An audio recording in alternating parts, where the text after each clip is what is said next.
বলে, গোলাম তুমি যে দুনিয়ায় গেছো, তোমার মা অসুস্থ হয়ে পড়ে রয়েছে, এখন তুমি কান্না করো, কারণ তোমার কান্নার আওয়াজ তোমার জনম দুঃখিনী মায়ের কানে যখন না যাবে, তোমার মাকে কেউ জ্ঞান ফিরাইতে পারবে না। এই দুনিয়ায় দেখবেন সন্তান আইসা যদি কান্না না করে, ডাক্তাররা বলে এই সন্তানটা অসুস্থ। আল্লাহ তাআলা এমন একটা লীলা খেলা দেখায়, সন্তান যখন কান্নার আওয়াজ দেয়, মায়ের কানে যখন কান্নার আওয়াজ যায়, মা দুঃখিনী চক্ষুটা খুলে ইশারায় বলে, তোমরা কারা আছো আমার পাশে? আমার কলিজার টুকরা সন্তানটাকে আমার কোলে দাও। ওই দিন আপনার আমার মা আপনাকে আমাকে কোলে নিয়া মায়ের সকল কষ্ট বেদনা বলে আপনাকে আমাকে মা লালন পালন করছে। ওরে যুবক, আপনাদের পায়ে হাত দিয়া বলি, কত জায়গায় গেলে কত মা লিখিত ভাবে পাঠায়, বাবা আইসা বলে, হুজুর একটু দোয়া করেন, আমার সন্তান তোর মায়েরও ভালোবাসে না আমারেও ভালোবাসে। ওরে যুবক, তোমার মা আজকে জীবিত আছে, বুঝবা না, বুঝবা না, যার মা নাই তার একটু জিগাও যে যুবক তোর তো মা নাই, এখন তোর কেমন লাগে? ওই যুবক বলবে, পৃথিবীটা বিক্রি কইরাও যদি মাকে আর একবার দুনিয়ায় ফিরানো যাইতো, তাও ওই হারানো সন্তান মাকে ফিরে চাইতো। এজন্য যুবক ভাইদের বলবো, যুবক ভাই, মা বাবাকে কষ্ট দিবা না, কারণ আল্লাহ বলেছে, ওয়াকাযা রাব্বুকা আল্লা তা'বুদু ইল্লা ইয়্যাহু ওয়া বিল ওয়ালিদাইনি ইহসানা। আল্লাহ তাআলা বলে, গোলাম আমি আল্লাহর ইবাদত করো আর মা বাবার খেদমত করো।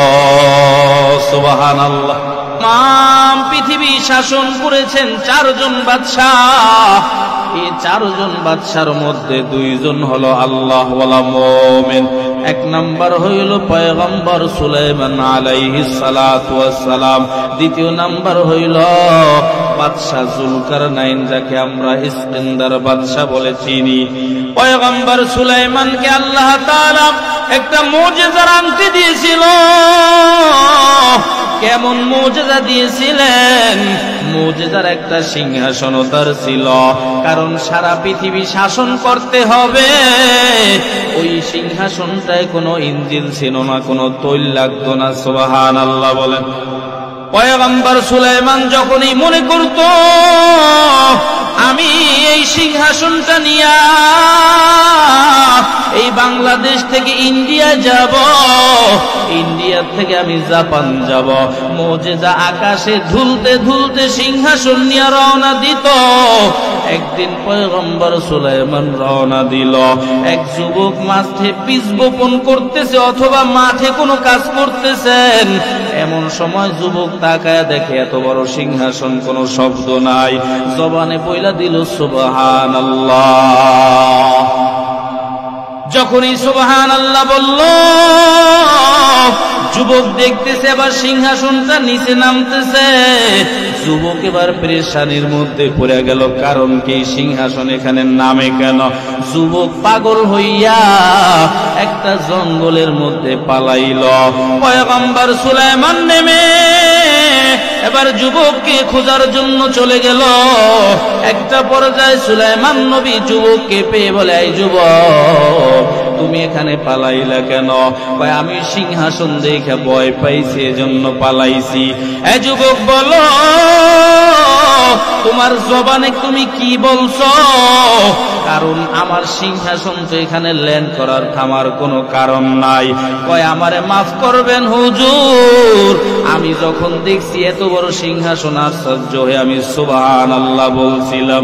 পয়গম্বর সুলাইমান বলে, রে যুবক, তোমার চিন্তার কোনো কারণ নাই। আমার সিংহাসন কেন নামতেছে আমি জানতে ইচ্ছা পোষণ করেছি।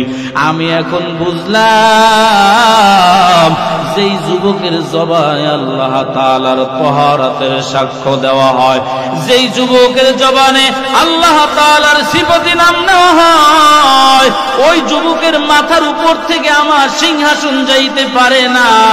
সুবহানাল্লাহ বলার কারণে আল্লাহ তাআলা সুবহানাল্লাহর সম্মানে আমার সিংহাসনটা এখানে থামায়া দিছেন। এজন্য বাবাজি,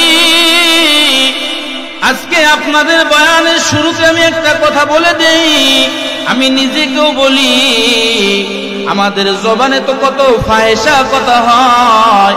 না না বাবাজি, ফাহেসা কথা না। সময় পাইলে যদি সুবহানাল্লাহ বলি, আলহামদুলিল্লাহ বলি, আল্লাহু আকবার বলে যদি আমরা ডাক দিতে পারি, আল্লাহ তাআলা খুশি হইয়া আপনার আমার সম্মান দুনিয়া বাড়ায়া দিতে পারে, মরণের পরে কবরে জান্নাতের নাজ নেয়ামত দিতে পারে কি পারে না? এজন্য বাবাজি, আপনাদেরকে আমি যে কথা বলতে চাই, পয়গম্বর সুলাইমান চলে গেল। এখন যদি আপনারা পয়গম্বর সুলাইমান যেই দেশে জন্মগ্রহণ করলো, ওই দেশে গিয়া যদি সেই আংটি আর সিংহাসন খুঁজেন, বলেন ওই মুজিজার খুঁজে পাওয়া যাবে নাকি? কিন্তু কেমন আমরা কপাল নিয়ে আসছি বাবা জানেন? আল্লাহ তাআলা কতটা সম্মান আমাদের দিলেন। এই পৃথিবীতে আল্লাহ তাআলা কোরআনটা লৌহে মাহফুজে রেখে এবার পাহাড়কে বলে, লাউ আনজালনা হাযাল কুরআন আলা জাবালিন লারাআইতাহু খাশিআম মুতাসাদ্দিআম মিন খাশিয়াতিল্লাহ ওয়া তিলকাল আমসালু নাযরিবুহা লিন-নাসি লাআল্লাহুম ইয়াতাফাক্কারুন।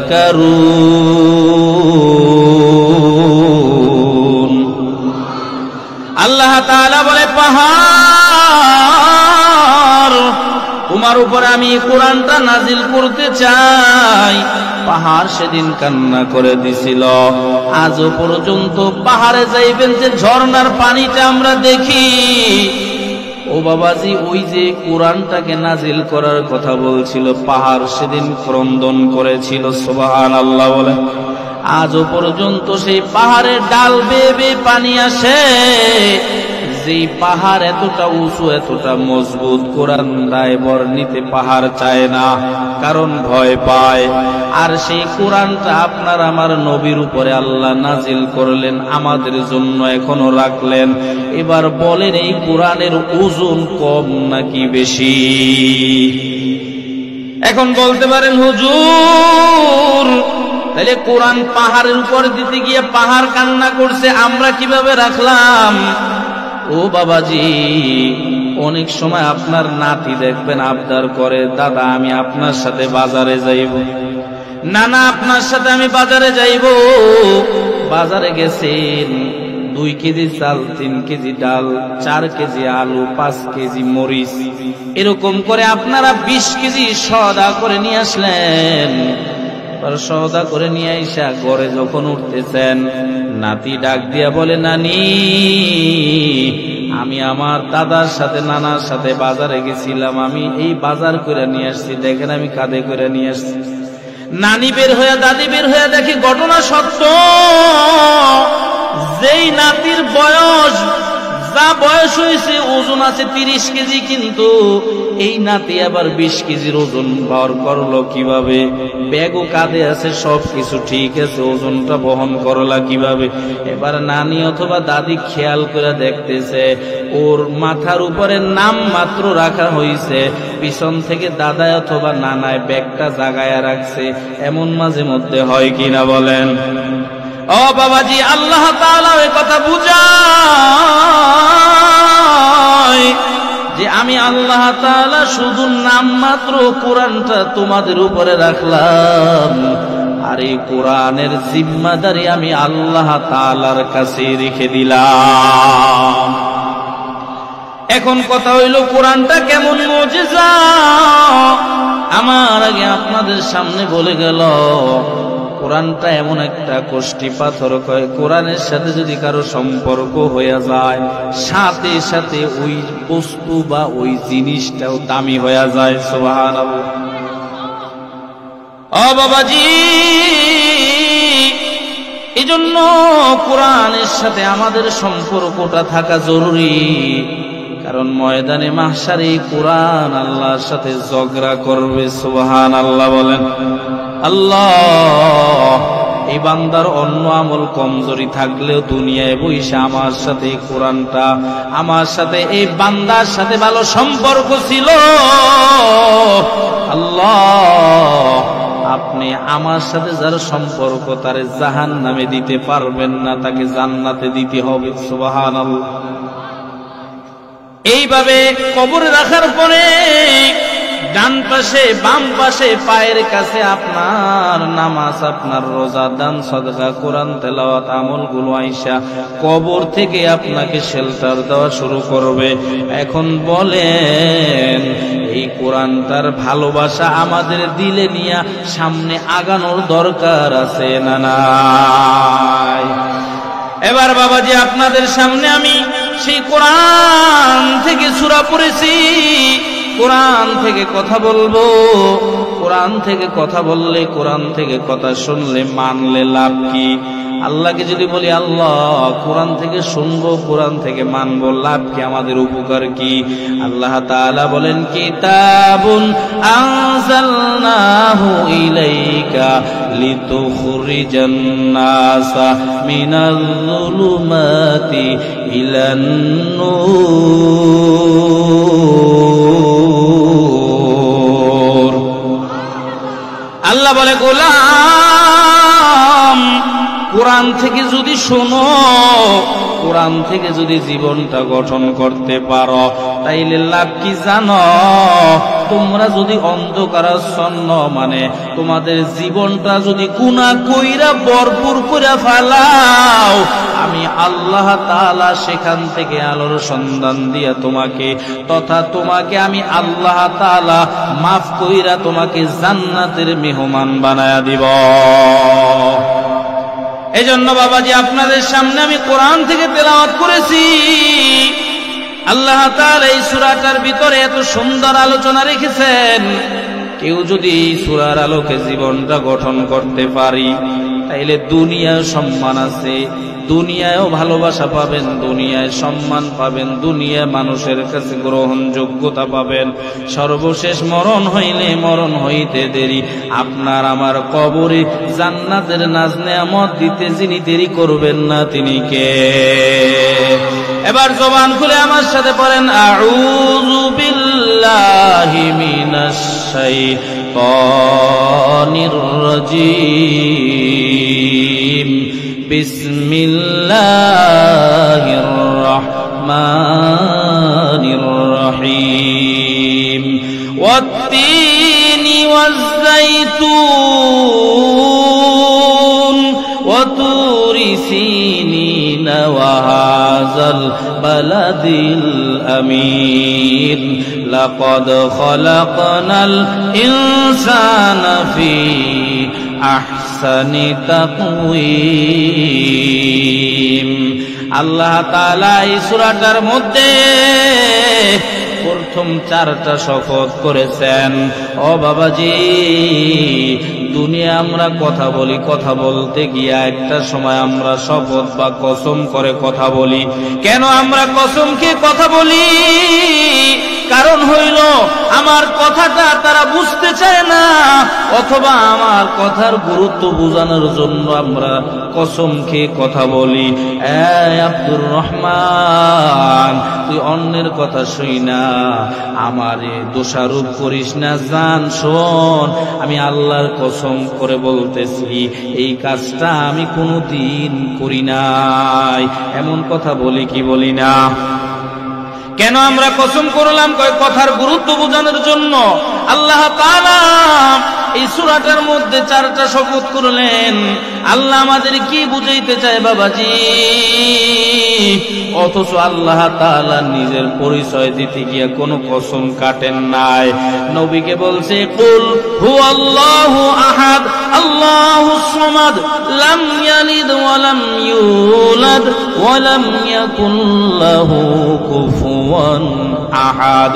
হে নবী, আপনি বলেন আল্লাহ হলো এক। সুবহানাল্লাহ।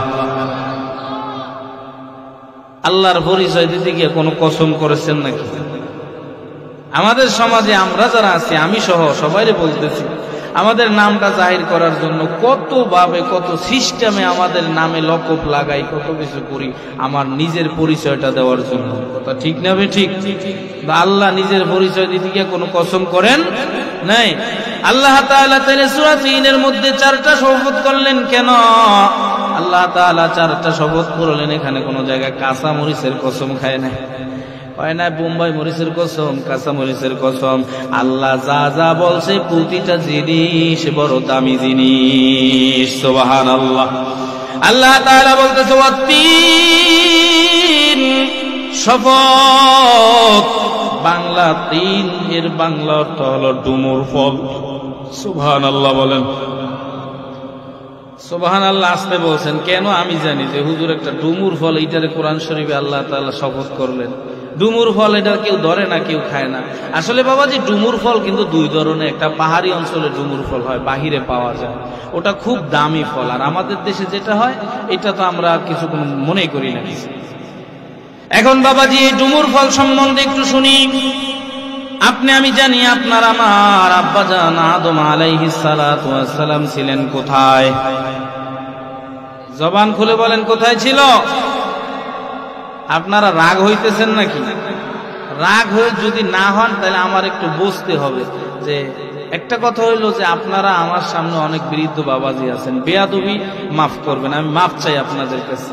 কারণ আপনাদেরকে আমি কথা বলাবো, আপনারা বলবেন, এটা আমার কাছে খারাপ লাগে। কিন্তু যুবক ভাই যারা আছে, বৃদ্ধ বাবাজিরা, তারা মাঝে মধ্যে একটু সাহায্য দিন। যুবক ভাইরা যদি একটু মাঝে মধ্যে সুবহানাল্লাহ আলহামদুলিল্লাহ ঠিক আছে এটা যদি না বলেন তাহলে আগ্রহটা বাড়ে না। আল্লাহ আমাদের কবুল করুক, বলি আমিন। আদি পিতা আব্বাজান আদম আলাইহিস সালাতু ওয়াস সালাম ছিলেন কোথায়? জান্নাতে ছিলেন। এই জান্নাতে আল্লাহ তাআলা জানায় দিল, আদম ওই গাছের কাছে যাইবা না, ওই ফল খাইবা না। লম্বা ঘটনা আপনারা জানেন। ওই গাছের কাছে গেছে, ওই ফলও খাইছে।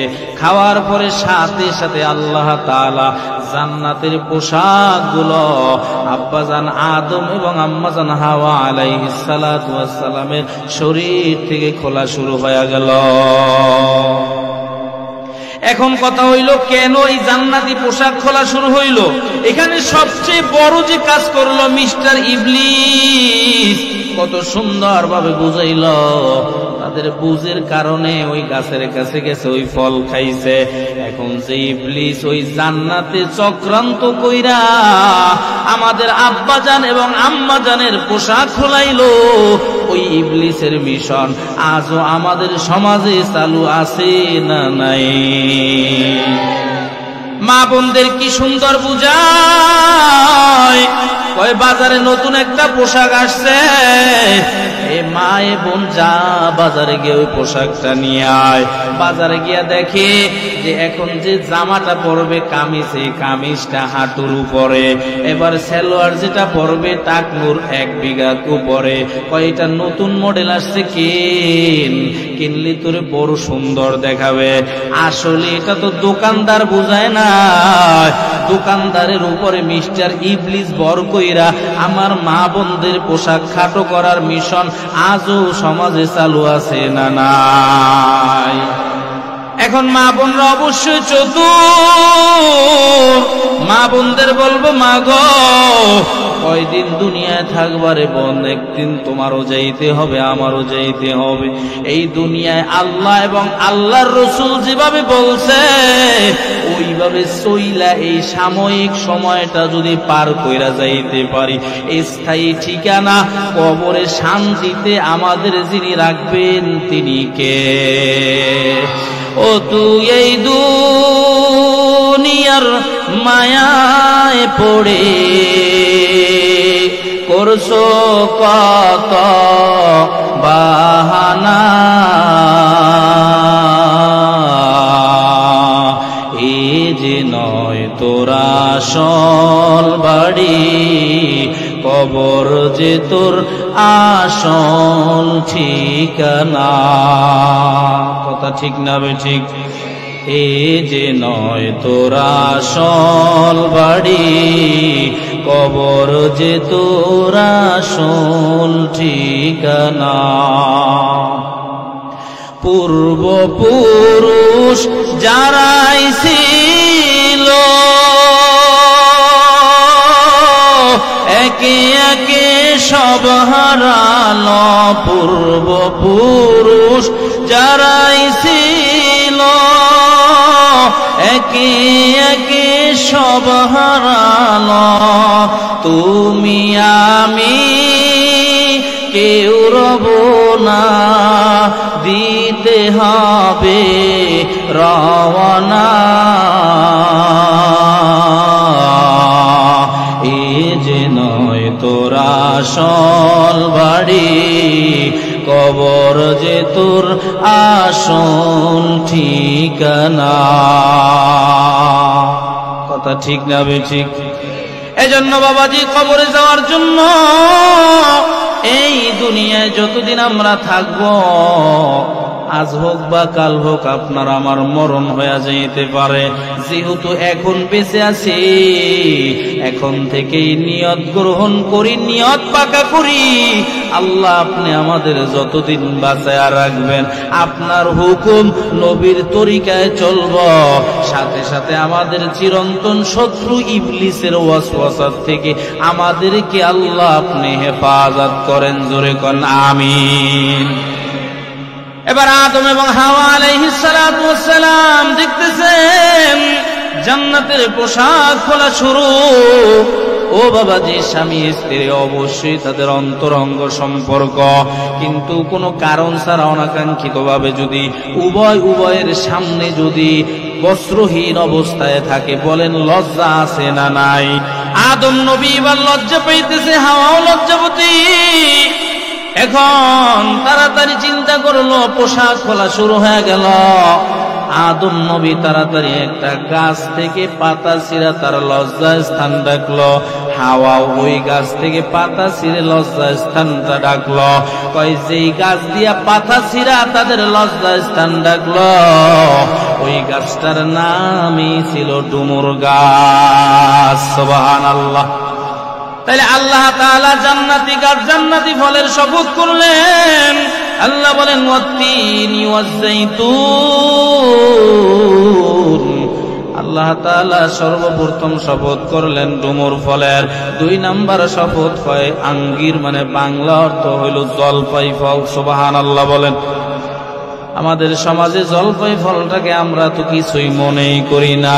যুবকরা যদি পুরুষ লোক জলপাই খায়, মহিলারা মিষ্টি মিষ্টি হাসে, কয় এটা কি পুরুষের খাবার নাকি? টক জাতীয় খাবার খাইবে মহিলারা।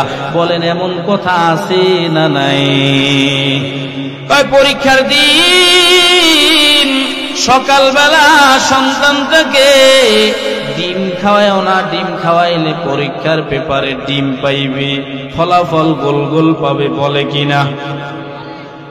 আপনার মেয়েটাকে বিবাহ দিছেন, স্বামীর বাড়িতে নতুন গেছে, এখন ওই বাড়িতে চাইলে একটা ফল ধরে খাইতে পারে না। বাবার বাড়িতে আসছে, আইসা দেখে খাটের নিচে কলা পাকা আছে, কলা ছিঁড়া এবার মেয়েটা খাইতেছে, পিছন থেকে মা আইসা কলাটা টান দিয়ে নিয়ে যায়। কি ব্যাপার মা গো, কলা টান দিয়ে নিয়ে গেলেন কেন? তোমার কলা খাইতে মন চায়, অন্যটা খাও, এই কলাটা দেখো না, এটা জমজ কলা, এটা খাওয়া যাবে না। কি ভাই বলে কি বলে না? কেন মা খাওয়া যাবে না কেন? কয় তুমি বুঝবা না, বুঝবা না। আসলে পিছনে ঘটনা হইল, তুমি যদি জমজ কলা খাও, জমজ ফল খাও, তাইলে তোমার জমজ সন্তান হবে। বলে বলে আমার সত্য জ্ঞানে বলবো, মা গো, একজন মা যদি যমজ কলা খাইয়া, যমজ ফল খাইয়া যদি যমজ সন্তান হয়, এটা তো একজন মায়ের জন্য বড় ভালো, কারণ 2 বারের কষ্ট একবারে শেষ। ও বাবাজি, একটা সন্তান নরমাল ডেলিভারি, নরমাল প্রসেসে দুনিয়া আসা একজন মায়ের কিন্তু কম কষ্ট হয় না। মেডিকেল সায়েন্স গবেষণা করে দুনিয়ার মানুষ, শোনো, তোমরা যেভাবে বাজারে যাও, টমেটো বিক্রি করতে যাও, এটা পরিমাপ দেওয়ার একটা সিস্টেম আছে, কয়েকটা মিটার আছে, অথবা বাটখারা পৈরন দিয়া দাড়ি পাল্লা উঠে বিক্রি করো, একটা মাপ করার সব কিছুই আছে। তৈল কিনতে যাবা, সেখানে লিটারের ব্যবস্থা আছে। কয় মানুষের শরীরে যে ব্যথা পায়, এই ব্যথারও একটা পরিমাপ করার একটা একক আছে। কয় ব্যথার পরিমাপের নাম হলো ইউনিট। 1 ইউনিট, 2 ইউনিট, এইভাবে করে একটা মানুষের শরীরে যদি 45 ইউনিট ব্যথা অতিক্রম করে, তাহলে হয় ওই মানুষটা মারা যাবে, না হয় লম্বা সময় জ্ঞান হারায়া ফেলবে। 45 ইউনিট ব্যথা কিভাবে বুঝবা? একটা অ্যাক্সিডেন্টে তোমাদের শরীরে থেকে যদি 20টা হাড্ডি একবারে ভেঙে যায়, তাইলে বুঝবা এইটার ব্যথার পরিমাণ হইল 45 ইউনিট। একটা অ্যাক্সিডেন্টে 20টা হাড্ডি ভেঙে গেলে বুঝবেন এই যে ব্যথা পাইছেন, এইটা হলো 45 ইউনিট। কিন্তু আপনার আমার জনম দুঃখিনী মা আপনাকে আমাকে নরমাল ভাবে দুনিয়ার মুখ দেখাইতে 1 ইউনিট নয়, 2 ইউনিট নয়, 45 নয়, মেডিকেল ডাক্তাররা বলে একজন মা তার সন্তানকে দুনিয়ার মুখ দেখাইতে 55 থেকে 57 ইউনিট ব্যথা সহ্য করা লাগে। এজন্যই তো দেখছেন ও বৃদ্ধ বাবাজি, যুবক ভাই, আপনি আমি যেদিন দুনিয়ায় আসছি, যদিও আমরা সেই ঘটনা দেখি নাই, কিন্তু আমাদের সন্তানাদি হওয়াটা দেখেছি। এই দুনিয়ায় যখন একটা সন্তান আসে, মা দুঃখিনী বেহুশ হয়ে জমিনে পড়ে রয়। এমন কি আছে ডাক্তাররা বলে এত তাড়াতাড়ি জ্ঞান ফিরানোর কোনো মেডিসিন আজও পর্যন্ত কেউ বের করতে পারে না। আল্লাহ বলে, গোলাম, তুমি যে দুনিয়ায় গেছো, তোমার মা অসুস্থ হয়ে পড়ে রয়েছে, এখন তুমি কান্না করো, কারণ তোমার কান্নার আওয়াজ তোমার জনম দুঃখিনী মায়ের কানে যখন না যাবে, তোমার মাকে কেউ জ্ঞান ফিরাইতে পারবে না। এই দুনিয়ায় দেখবেন সন্তান আইসা যদি কান্না না করে, ডাক্তাররা বলে এই সন্তানটা অসুস্থ। আল্লাহ তাআলা এমন একটা লীলা খেলা দেখায়, সন্তান যখন কান্নার আওয়াজ দেয়, মায়ের কানে যখন কান্নার আওয়াজ যায়, মা দুঃখিনী চক্ষুটা খুলে ইশারায় বলে, তোমরা কারা আছো আমার পাশে? আমার কলিজার টুকরা সন্তানটাকে আমার কোলে দাও। ওই দিন আপনার আমার মা আপনাকে আমাকে কোলে নিয়া মায়ের সকল কষ্ট বেদনা বলে আপনাকে আমাকে মা লালন পালন করছে। ওরে যুবক, আপনাদের পায়ে হাত দিয়া বলি, কত জায়গায় গেলে কত মা লিখিত ভাবে পাঠায়, বাবা আইসা বলে, হুজুর একটু দোয়া করেন, আমার সন্তান তোর মায়েরও ভালোবাসে না, আমারেও ভালোবাসে। ওরে যুবক, তোমার মা আজকে জীবিত আছে, বুঝবা না, বুঝবা না। যার মা নাই তার একটু জিগাও যে যুবক, তোর তো মা নাই, এখন তোর কেমন লাগে? ওই যুবক বলবে, পৃথিবীটা বিক্রি কইরাও যদি মাকে আর একবার দুনিয়ায় ফিরানো যাইতো, তাও ওই হারানো সন্তান মাকে ফিরে চাইতো। এজন্য যুবক ভাইদের বলবো, যুবক ভাই, মা বাবাকে কষ্ট দিবা না, কারণ আল্লাহ বলেছে, ওয়াকাযা রাব্বুকা আল্লা তা'বুদু ইল্লা ইয়্যাহু ওয়া বিল ওয়ালিদাইনি ইহসানা। আল্লাহ তাআলা বলে, গোলাম, আমি আল্লাহর ইবাদত করো আর মা বাবার খেদমত করো। সুবহানাল্লাহ। এই পৃথিবীতে 3টা জবান আছে, মুস্তাজাবুদ দাওয়া। মুস্তাজাবুদ দাওয়া বলা হয় তাকে যেই জবান দিয়া বলতে দেরি আল্লাহ কবুল করতে দেরি করে না। সুবহানাল্লাহ। কয় রাইফেলের গুলি মিস হইতে পারে, কিন্তু এই জবান দিয়া দোয়া করলে আল্লাহ মিস করে না, পর্দা ছাড়া কবুল করে নাই। এর মধ্যে একটা হইল আপনার আমার জনম দুঃখিনী মায়ের জবান। আপনি আমি জানি আব্বাজান আদম আলাইহিস সালাতু ওয়াস সালাম তার দুনিয়া সারা মাধ্যমে আল্লাহ তাআলা আদম সন্তানের বংশ বিস্তার করল। যুগে যুগে নবী রাসূল আসলেন। এর মধ্যে একজন নবীর নাম আমাদের সবার স্মরণ আছে, পয়গম্বর মূসা কালিমুল্লাহ। এই নামটা আমরা একটু বেশি জানি।